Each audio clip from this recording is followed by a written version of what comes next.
Hey there and welcome. Today we are going to tackle a phrase you hear, well, all the time. Takeaway.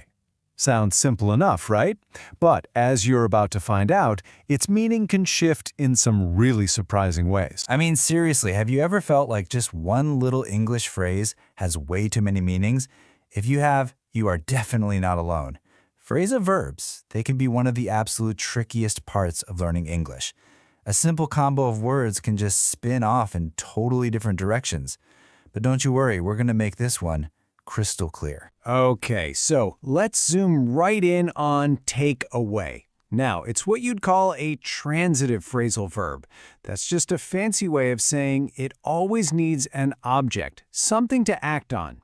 So, our mission today, we're going to master the three main meanings of this super common phrase. Let's do it! All right, first up, let's start with the most direct, the most physical meaning, which is simply to remove. It's really as simple as it sounds.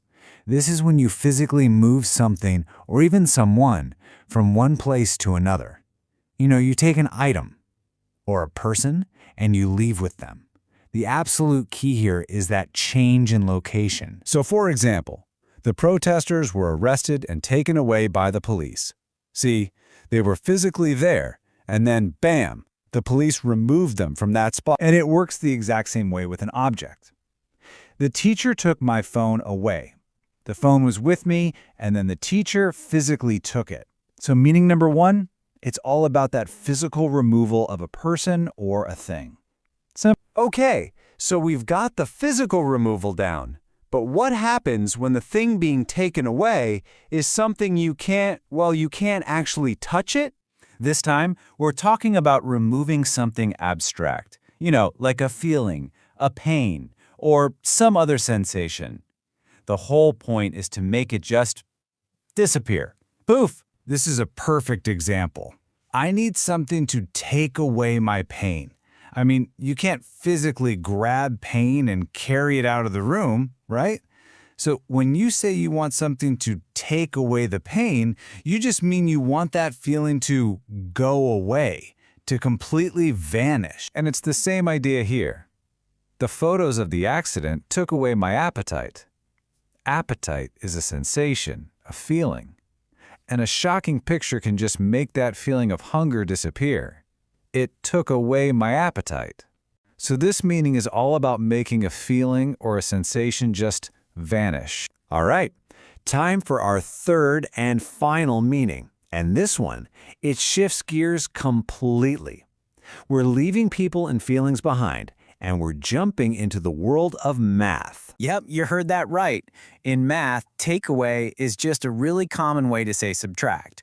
You're literally removing one number from another. So a sentence like, if you take away 3 from 10, you leave 7. That's just a direct instruction for a math problem. 10, take away 3, leaves 7. Let's actually see that. So we start with our first number, which is 10. And then we take away or subtract the number 3. And what are we left with? Our result, 7. It really is as simple as that. Let's do one more just to lock it in your brain. 20 take away 5 is 15. It's just another way of saying 20 minus 5 equals 15. So from now on, whenever you hear takeaway used with numbers, your brain should just scream subtraction. Okay, we have covered a lot of ground here. So now, for the most important part, your final takeaway. See what I did there? So here it is, your little cheat sheet to make life easier. Just remember these 3 uses. 1, to physically remove an object or a person. 2, to make a feeling or a sensation disappear. And 3, to subtract a number. If you can keep those 3 in your head, I promise you are never going to be confused by this phrase ever again. So I'll leave you with this question to think about. What confusion did this explainer help take away for you? For more explainers just like this one that make English a whole lot clearer, make sure you hit subscribe on the Bahram English 99 channel. Thanks so much for joining me.